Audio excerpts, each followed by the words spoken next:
এক ভয়ানক বিপদের মধ্যে দাঁড়িয়ে রয়েছে এলিনা আর প্রবালের জীবন। অরুময় বাবু কি ওদের রক্ষা করতে পারবেন? জানতে হলে শুনতে হবে আজকের পর্ব। এলিনা প্রবালকে সান্ত্বনা দিতে থাকে। প্রবাল এলিনাকে স্বপ্নে দাদার বলা কথাগুলো বলে। এলিনা বুঝতে পারে এতদিন পরে দাদাকে দেখে আবেগে বিহ্বল হয়ে পড়েছে প্রবাল। এলিনা তখন কিছু বলতে যাবে, ঠিক তখনই এলিনার ফোনটা বেজে ওঠে। ফোনের স্ক্রিনে বাবার নম্বর দেখে একরাশ উজ্জ্বলতা ছড়িয়ে পড়ে এলিনার মুখে। প্রবালও এবার উঠে বসে। অরুময় বাবু ফোন করেছেন তার মেয়েকে। এলিনা জানে আজ ওর বাবা ফোন করবেন বলেছিলেন। আসলে এখানে আসার পর এলিনা এখানে ঘটে যাওয়া সমস্ত ঘটনাগুলোকে টুকরো টুকরো আকারে মেসেজের মধ্যে ওর বাবাকে জানিয়ে রেখেছিল। শুধু দুই দেশের সময়ের ব্যবধান অনেকটা হওয়াতে বাধ্য হয়েই অরুময় বাবুকে ভারতীয় সময়ে রাতেই ফোনটা করতে হলো। এখন যদি ভারতে রাত হয় তাহলে সেখানে দিন, আর অরুময় বাবুর পক্ষে এখন দিনের বেলাতেই ফোন করার বেশি সুবিধা, কারণ এখন তার নির্ঘুম রাত্রি কাটছে। এলিনাকে অরুময় বাবু জিজ্ঞাসা করলেন, কিরে মানি, কেমন আছিস? শরীর ভালো তো? নতুন জায়গায় গেছিস, নিজের খেয়াল রাখছিস তো? এলিনা উত্তর দেয়, বাবি আমি খুব ভালো আছি, তোমায় ভীষণ মিস করছি। তোমার শরীর ঠিক আছে তো? ঠিক করে খাওয়া দাওয়া করছো তো? প্রবাল বাবা আর মেয়ের কথা শুনে ভাবে মাত্র দুদিন হলো এলিনা প্রবালের কাছে এসেছে, কিন্তু এদের কথা শুনে মনে হচ্ছে কত বছর দেখেনি দুজন দুজনকে।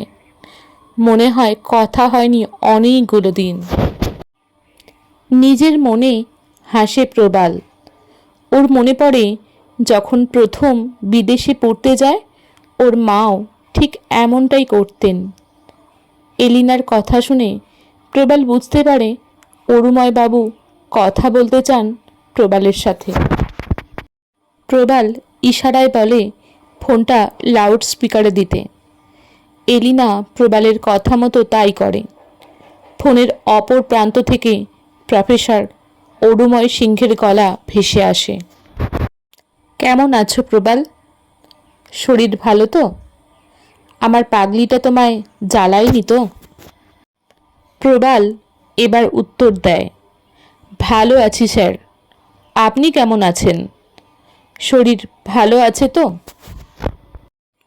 অরুময় সিংহরায় উত্তর দেন, এবার স্যার বলা ছেড়ে বাবা বলার অভ্যাস করো। আর কতদিন স্যার বলবে শ্বশুরমশাইকে? প্রবাল এবার লজ্জা পায়, সেটা এলিনা বুঝতে পারেন, আর ফোনের কাছে মুখ এনে বলে, স্যার আপনার জামাই লজ্জা পাচ্ছে, বলেই ছোট বাচ্চাদের মতো হি হি করে হেসে ওঠে। অরুময় বাবুও হেসে ওঠেন এলিনার কথা শুনে। এলিনা যখন হাসছিল তখন প্রবালের ওকে দেখে একদম শিশুর মতো লাগছিল। প্রবাল এলিনার সৌন্দর্য দেখতে থাকে এক মনে, কিন্তু এলিনা এবার হাসি বন্ধ করে সিরিয়াস হয়। অরুময় বাবুকে গতকাল থেকে আজ পর্যন্ত ঘটে যাওয়া সব ঘটনা সংক্ষেপে বর্ণনা করে, এমনকি একটু আগে ঘটে যাওয়া ঘটনার কথাও বলতে ভোলে না। অরুময় বাবু ধৈর্য নিয়ে সবটুকু শুনতে থাকেন। এবার অরুময় বাবু বলেন, আচ্ছা আমায় তোমরা একটা কথা বলো তো, ওই জবা ফুলটায় কি রক্ত মাখানো ছিল? এলিনার সেটা মনে না পড়লে প্রবাল বলে, হ্যাঁ আমি ফুলটার ছবি তুলে রেখেছি, আমি আপনাকে পাঠাচ্ছি। অরুময় সিংহরায় বলেন, ভীষণ বুদ্ধিমানের কাজ করেছ, ছবিটা আমায় চটপট পাঠাও দেখি। এলিনাও প্রবালের তাৎক্ষণিক বুদ্ধির তারিফ করে। ছবিটা প্রবাল সেন্ড করে অরুময় বাবুর হোয়াটসঅ্যাপে। বেশ কিছুক্ষণ কথা বন্ধ করেন অরুময় বাবু, তারপর বলেন, তোমরা এখন ফোনটা কেটে দাও, আমি কিছুক্ষণ পরে নিজেই ভিডিও কল করব, আর যা বলবো সেই মতো থেকো।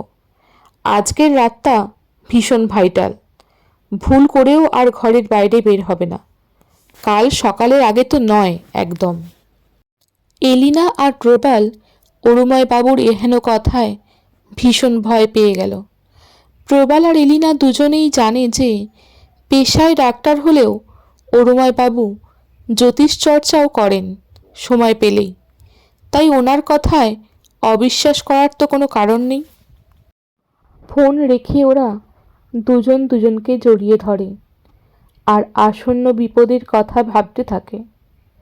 দুজনের মুখেই কোনো কথা নেই। এলিনার এবার ভীষণ মায়ের কথা মনে পড়ে।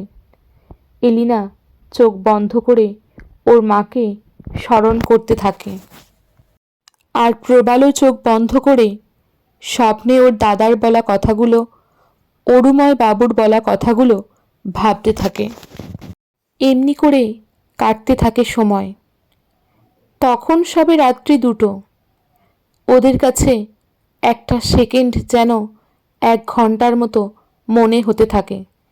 ওরা দুজন অপেক্ষা করে থাকে অরুময় বাবুর ফোনের জন্য। কখন উনি ফোন করবেন আর কখন ওদের পরবর্তী পদক্ষেপের কথা বলবেন। এমনি করে পেরিয়ে যায় 15 মিনিট। এরপর এলিনার ফোন বেজে ওঠে। প্রবাল আর এলিনা এবার সজাগ হয়ে ফোন রিসিভ করে।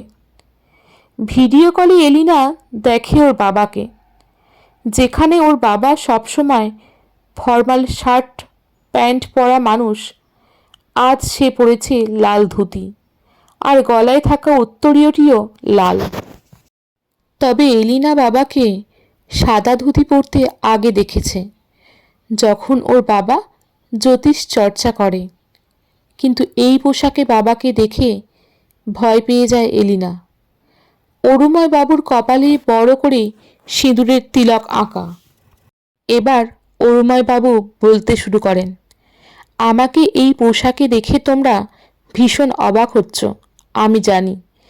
তবে তোমরা আমার যতটুকু পরিচয় জানো তার বাইরেও আমার একটা পরিচয় আছে। আমি তন্ত্র চর্চা করি, তবে সেটা কোনোদিনই খারাপ কাজের জন্য নয়, ভালো কাজের জন্য। তোমরা এখন এতটুকুই জেনে রেখো। বাকি কথা বলার সময় এখন নয়, আমি তোমাদের পরে সবটা গুছিয়ে বলবো। তবে এখন তোমরা মন দিয়ে আমার কথা শোনো। ওই ভয়ঙ্করী এখন জেগে উঠেছে।